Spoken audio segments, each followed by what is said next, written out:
اور جب ان کے پاس اللہ کی طرف سے پیغمبر آخر الزماں صلی اللہ علیہ وآلہ وسلم آئے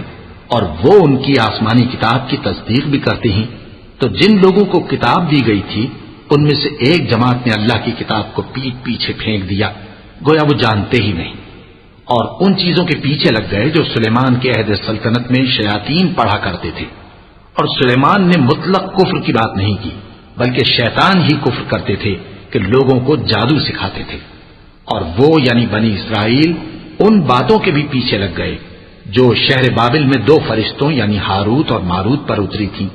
اور وہ دونوں کسی کو کچھ نہیں سکھاتے تھے جب تک یہ نہ کہہ دیتے کہ ہم تو ذریعہ آزمائش ہیں، تم کفر میں نہ پڑو۔ غرض لوگ ان سے وہ چیز سیکھتے جس سے میاں بیوی میں جدائی ڈال دیں،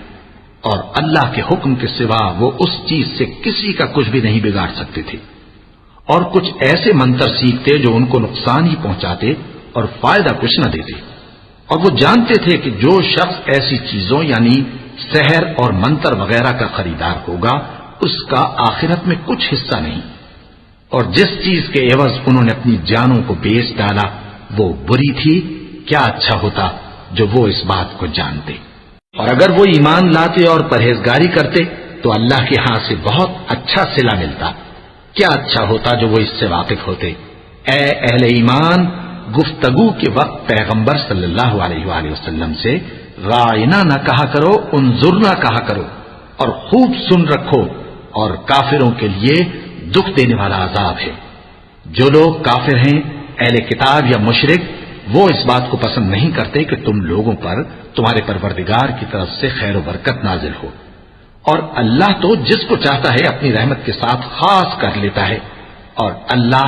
بڑے فضل کا مالک ہے۔ ہم جس آیت کو منسوخ کر دیتے یا اسے فراموش کرا دیتے ہیں تو اس سے بہتر یا ویسی ہی اور آیت بھیج دیتی ہیں۔ کیا تم نہیں جانتے کہ اللہ ہر بات پر قادر ہے؟ کیا تمہیں معلوم نہیں کہ آسمانوں اور زمین کی سلطنت اللہ ہی کی ہے، اور اللہ کے سوا تمہارا کوئی دوست اور مددگار نہیں؟ مسلمانوں، کیا تم یہ چاہتے ہو کہ اپنے پیغمبر صلی اللہ علیہ وآلہ وسلم سے اسی طرح کے سوال کرو جس طرح کے سوال پہلے موسیٰ سے کیے گئے تھے؟ اور جس شخص نے ایمان چھوڑ کر اس کے بدلے کفر لیا تو یقیناً وہ سیدھے رستے سے بھٹک گیا۔ بہت سے اہل کتاب اپنے دل کی جلن سے یہ چاہتے ہیں کہ ایمان لا چکنے کے بعد تم کو پھر کافر بنا دیں،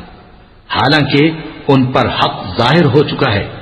تو تم معاف کر دو اور درگزر کرو یہاں تک کہ اللہ اپنا دوسرا حکم بھیجے۔ بے شک اللہ ہر بات پر